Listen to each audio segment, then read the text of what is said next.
Olá, sejam bem-vindos ao Multicast número 21. Meu nome é Adriano Leite, sou responsável pela área comercial e RI da Molt.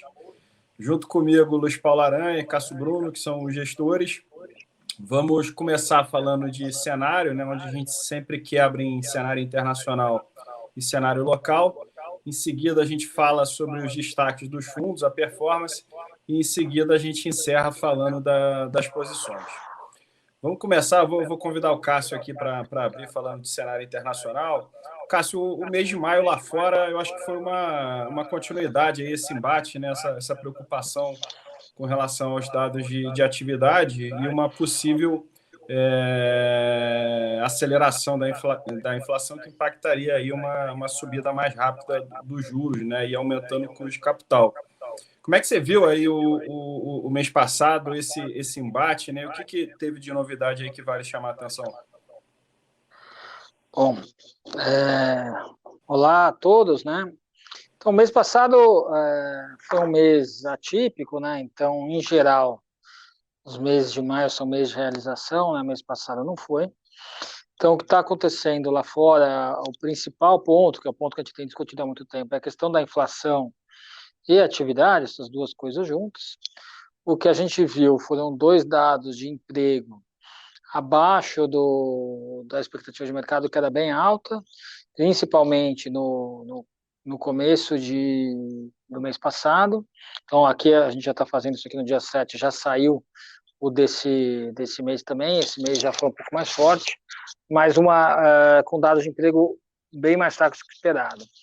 E aí isso traz à tona a discussão que está tendo no mercado, se o mercado está certo ou o Fed está certo, de que essa inflação ela é passageira ou ela é contínua. Esse é o grande destaque da discussão global que vai definir os mercados, se é uma inflação passageira ou não. Então, o Fed até então tem batido o pé que ele espera uma inflação passageira, então você tem um pico de inflação aqui nesse retorno, na volta à economia da vacina, e a partir da normalização das cadeias produtivas, essa inflação deveria retroceder.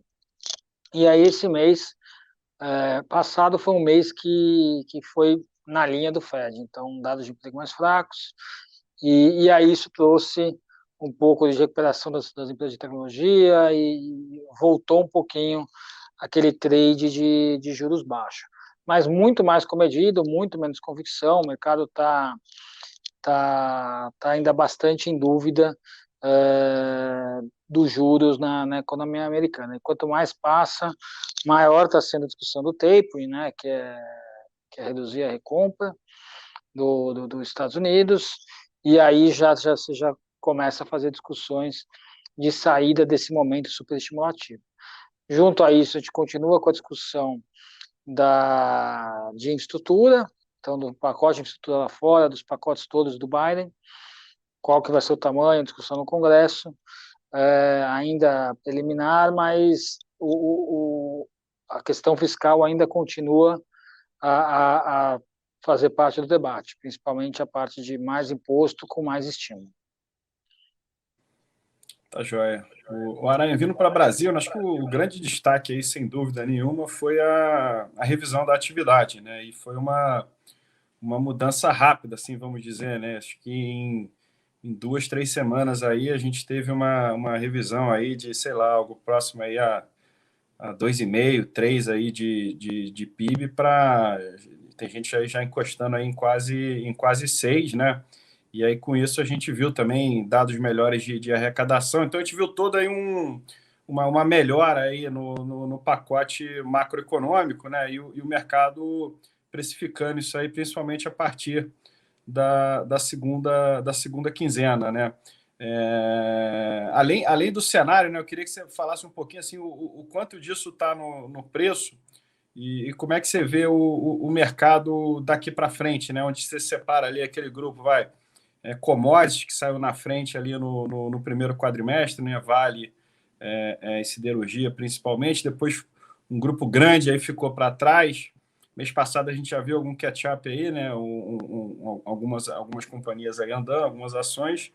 E daqui para frente, como é que você vê? Como é que é a perspectiva? Boa tarde, bom dia a todos, né?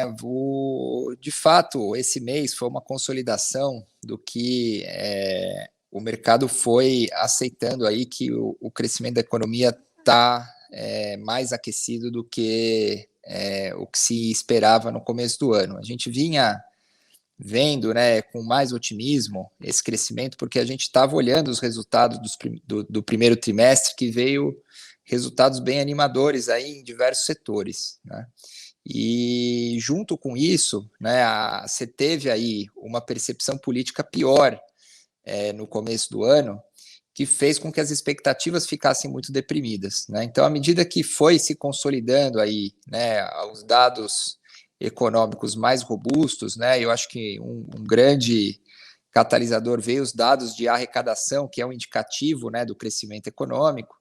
O mercado foi revisando, né, e o que a gente vem falando, né, o Brasil, a bolsa, os preços dos ativos tinham muito prêmio.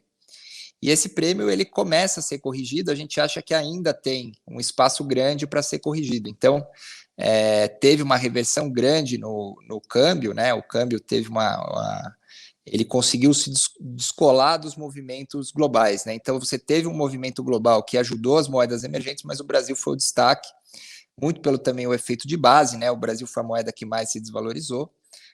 Mas a gente começa a ver duas coisas, com uma premissa de crescimento maior, a gente começa a ter uma folga, né, podemos dizer assim, ou uma melhora nas expectativas do resultado fiscal futuro, né?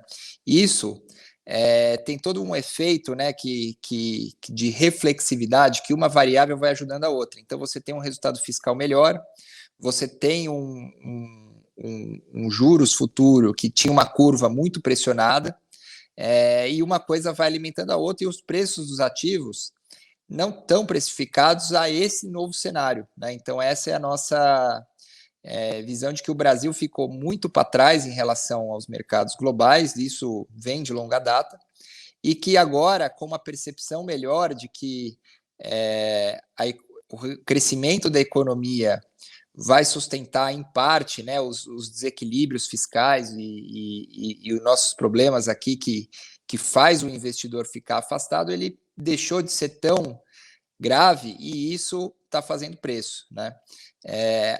O andamento, né, do Congresso em relação às reformas tem andado, né? A privatização da Eletrobras foi um marco também que mudou bastante a percepção dos agentes de mercado em relação ao governo. Então, as coisas caminharam numa direção positiva e a gente vê que o mercado ainda tem coloca a Bolsa Brasileira com um desconto grande. Então, a gente ainda vê um espaço para fechar entre, né, o mercado local e o mercado internacional. Obviamente, tem muita diferença setoriais, né? A parte de commodities andou na frente, a parte de commodities reflete muito, né, o que o mercado lá fora está, né, em plena euforia, e a parte local, que a gente acha que ficou bem para trás, a gente está mais focado nesses ativos que ficaram mais para trás. Ok, aí uma pergunta aí que vale aí para os dois, aí, quem quiser responder aos dois. O mercado está entrando aí, né, no modo risk-on, né, claramente. Qual que é o principal risco assim que vocês veem hoje em dia, né? Assim, considerando tanto o cenário doméstico quanto internacional, mas focando aqui no mercado de ações no Brasil? Então, o principal risco, falando local, ele é a probabilidade de você ter uma terceira onda e essa dinâmica de crescimento ser impactada por um choque externo.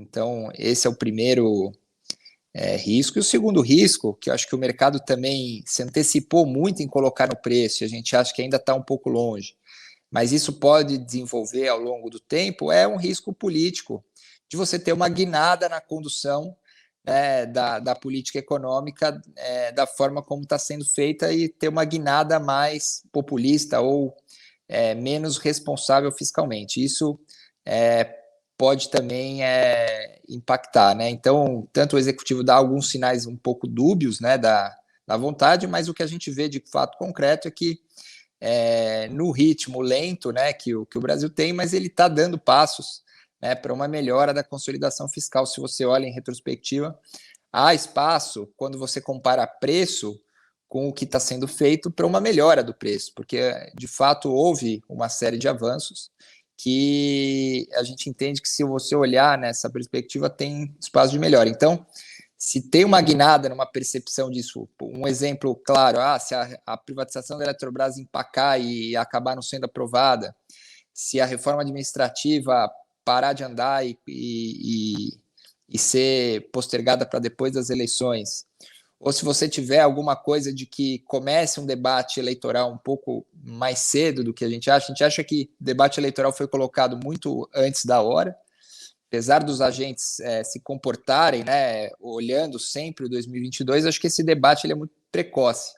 E existe uma série de variáveis que ainda entram no jogo, né, tanto de nomes quanto de a própria questão da economia, né, como ela estiver indo. Então, acho que esses são os dois principais riscos da Bolsa local, né. Da Bolsa internacional, não sei se o Cássio quer falar, mas assim, a gente está vendo, né, um crescimento aí muito rápido, e todo esse debate da inflação ele pode ser um problema grande para a Bolsa, caso o mercado se perceba mais certo do que o Fed seja obrigado a seguir o mercado e puxar os juros antes do que o mercado precifica. Isso pode ser um risco razoável aí para os mercados globais. Tá bom. Quer completar aí, Cássio? Acho que cobriu bem aí, né, os pontos. Não, acho que é isso aí. Tá bom. Bom, vamos falar aí rapidamente aí da performance dos fundos. Vou pedir uma ajuda aí para a produção aí para subir a telinha, para quem assistir aí pelo YouTube poder visualizar. Bom, vamos começar aí falando do Multi Capital Equity Hedge, que é o nosso fundo long and short, né? Ele fechou o mês de maio com um retorno aí de 2,46% versus um CDI de 0,27 no ano. Foi para um retorno aí de 3,35 versus um CDI de 0,96. 12 meses, 8,18 versus um CDI de 2,19. Olhando na janela mais longa aí de 36 meses, 29,08 versus um CDI de 14,08. O Multi Capital Long Bias, ele fechou maio com retorno de 5,14 contra um Ibovespa de 6,16 e o CDI que eu comentei de 0,27.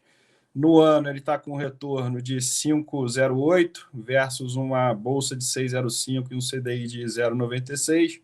Em 12 meses, o long bias 36,41 versus uma bolsa de 45,16 e um CDI de 2,19. E 24 meses, que é a janela mais longa dele, um retorno aí de 47,51 versus uma bolsa de 30,70 e um CDI de 7,22. E, finalmente, aí o Multi Capital FICFI, o fundo de ações, né, ele fechou maio com um retorno de 7,24 versus um Ibovespa de 6,16.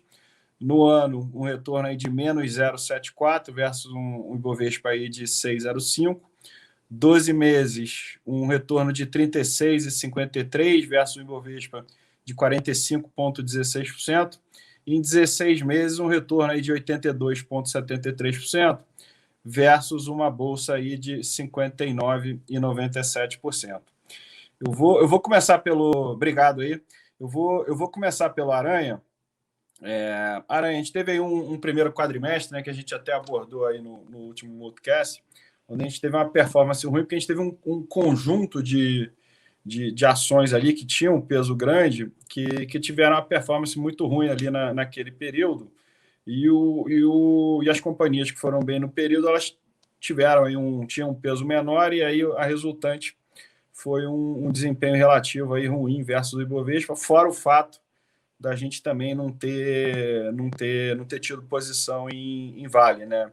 Esse mês aí já foi justamente o contrário, né? Então a gente viu aí uma série de posições que a gente já vem carregando há muito tempo aí, que performaram, e aí acabou tendo essa resultante. Eu queria que você falasse duas coisas, uma da performance e um pouco da composição da carteira e mudanças que eventualmente foram feitas aí ao longo do mês.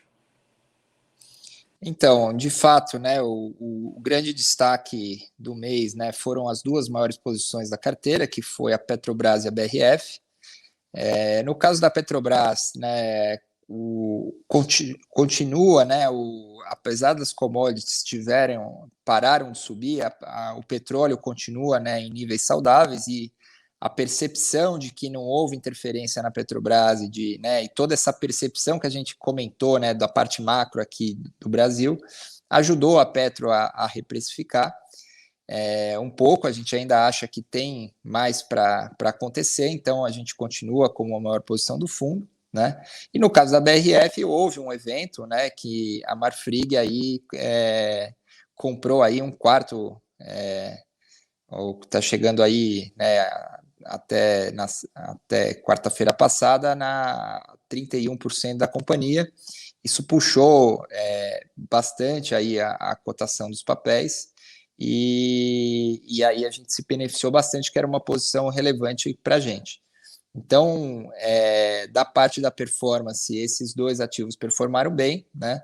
Contrapartida, outros dois grandes papéis importantes ainda não estão devendo, né? No caso da Oi e da Lojas Americanas, eles foram mal aí esse ano, mas a gente continua com as posições, são as principais posições do fundo.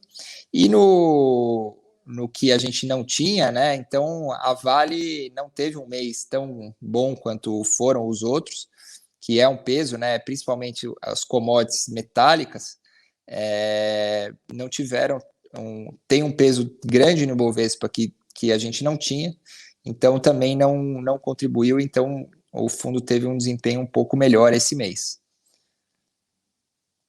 E só para pegar um gancho aqui, que mandaram uma pergunta aqui antes da live, né, que a gente abre o espaço, perguntando se o portfólio ele é feito para capturar somente a alta, né? Como é que funcionaria esse portfólio num cenário adverso? Acho que vale você falar aí bem rapidamente um pouco aí de como é que a gente funciona, que a gente busca, na verdade, são assimetrias e diversificação. Só explorar aí em 2 minutinhos aí para esclarecer a dúvida.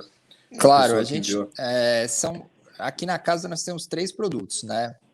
O fundo long only, ele é um fundo que ele vai comprar empresas com um foco em valor, né? Só que esse fundo ele vai sofrer a volatilidade dos mercados, né? Porque a gente espera que comprando ativos de boa qualidade e que a gente perceba que estão baratos, nas quedas a gente caia menos do que os índices, e nas altas a gente suba mais, né? Mas só que ele fica mais sujeito à volatilidade do mercado, né? Só que a gente tem outros 2 produtos, que é o Equity Hedge e o Long Bias, que eles são descorrelacionados da direção do mercado, né? Um é o Long Short, em que a gente busca no mercado de bolsa, mas não necessariamente na direção da bolsa, ou seja, se a bolsa cair, muito provavelmente a gente pode também ganhar dinheiro, né? Então, colocando num termo bem simples, para o investidor entender, o Equity Hedge é um fundo descorrelacionado da direção do mercado. No caso do FIA, não tem como escapar, né? Você, quando o mercado tem uma realização, a carteira sofre também, porque tem uma correlação muito alta, né, com os ativos. É um fundo sempre comprado, né? E no caso do Long Bias, é um fundo em que a gente tem um meio termo entre essas 2 estratégias, né? Um fundo com um pouco mais de risco, é um fundo que a gente pode ficar com uma posição comprada ou vendida, mas a gente fica... O nosso neutro do fundo é 50% comprado, então é um fundo que vai ter uma exposição aos mercados, mas que a gente espera também que em momentos de baixa a gente consiga proteger mais a carteira e dar uma volatilidade menor do que o fundo de ações, que é um fundo comprado para o longo prazo, então ele sofre dessa volatilidade maior. Legal, valeu. O Cássio, vamos falar começar pelo Long Bias, pegar um gancho aí da explicação do Aranha, né, que é a nossa estratégia aí mais flexível da casa, que tem um conceito aí do retorno absoluto, né? Como é que foi o comportamento do fundo, né? O que chamou a atenção, que a gente veio com um direcional, né, uma exposição líquida relativamente baixa, né, historicamente, algo próximo aí a a 50%, mas o fundo ele performou bem, né? E aí no final do mês, ali, acho que diante do que a gente comentou aqui de cenário, a gente optou por aumentar aí essa exposição líquida. Queria que você falasse um pouco aí desse direcional conectado com a boa performance e o que mais que tinha lá no fundo e o que tem que gerou aí esse resultado positivo. Bom, legal, né? A gente, no começo do mês, né, a gente tinha uma visão mais cautelosa em relação aos mercados, toda aquela discussão de inflação. Então, principalmente a questão global, dos riscos lá fora. Então, o que a gente fez, no fundo, foi construir uma posição menos comprada, algo como 45%, mas a gente ainda estava otimista em Brasil, né? Então, esse otimismo em Brasil, a gente construiu comprado em Brasil e vendido em mercados emergentes, né? Então, essa foi a construção que a gente fez para continuar otimista em Brasil e não tá de peito aberto para o mercado. Então, a gente reduziu a posição long e trocou.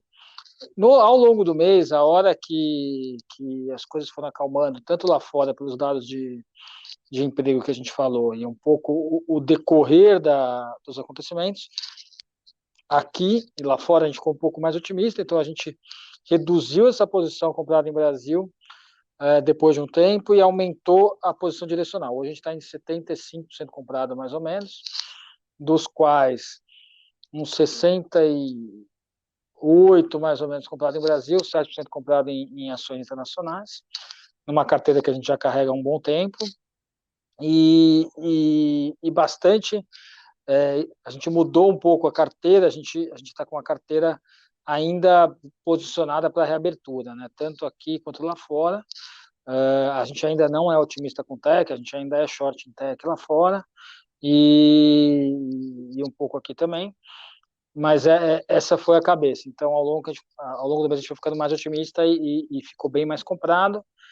E aí estamos aguardando, a gente ainda está otimista, mas esse fundo a gente acaba sendo mais veloz aí nos aumentos e reduções de risco. E na parte do long and short, né, que vale tanto para o Multi-Capital Long Bias quanto para o Multi-Capital Equity Hedge, quais foram os destaques assim, que vale a pena mencionar? Acho que os grandes destaques de resultado do mês passado foram duas posições que a gente carrega há um bom tempo. O maior destaque disparado foi o Banco Pan-Americano, então, tanto para o FIA como para o Equity Hedge, quanto o Long Bias, foi um retorno excelente. O papel andou, me corrija, era em ordem de grandeza de 40% mês passado. Foi isso. E a gente tem uma posição bastante relevante, então foi bem importante nos fundos. E outra posição que a gente uma posição fora para o FIA, é uma posição grande para o Equity Hedge e para o Long Bias, foi a BRF, que teve toda essa questão da compra da Marfrig comprar uma participação dos fundos de pensão mês passado. Então, enfim, esses são os grandes motivos do bom resultado. A gente continua sempre mudando o portfólio, mas a gente está ainda bastante otimista com o resultado, tem muita ideia. Todos os produtos da casa aqui, a gente tem tido muitas opções de empresas, né? Então tem muitos cases possíveis, ainda muita abertura do capital, ainda muita coisa acontecendo. Isso está sendo muito bom para gestores de equities. Esse é um negócio até legal aqui de comentar, né? Falando do desenvolvimento do mercado de capitais, aqui do mercado de bolsa especificamente, né? Você pega o Multi-Capital Equity Hedge, que a gente faz pares, né? A gente compra uma ação e vende a outra, que é ganhar esse diferencial. No começo do fundo ali, há 6 anos atrás, né? Em 2016, 5, a gente tinha ali, acho que se não me engano, a gente carregava 40, 45 pares, né? Ordem de grandeza, assim, né? Algo próximo a 50. Hoje em dia a gente está falando aí de 70, 75 pares, até 80, né? Tamanho aí a quantidade de opções aí e a matéria-prima aí que a gente tem para trabalhar, né? Então é um momento bem interessante aí para a estratégia long and short, né? Acho que vale deixar esse comentário. Bom, Eu vou agradecer, a gente vai encerrando aqui o Multicast. Ele vai estar disponível aí na plataforma do YouTube, assim como nas principais plataformas de streaming. Agradecer aí de novo ao Cássio Aranha e a todos aqueles que tiverem a oportunidade de ouvir ou assistir. Muito obrigado e bons investimentos. Obrigado, até mais, pessoal. Obrigado, até mais, pessoal.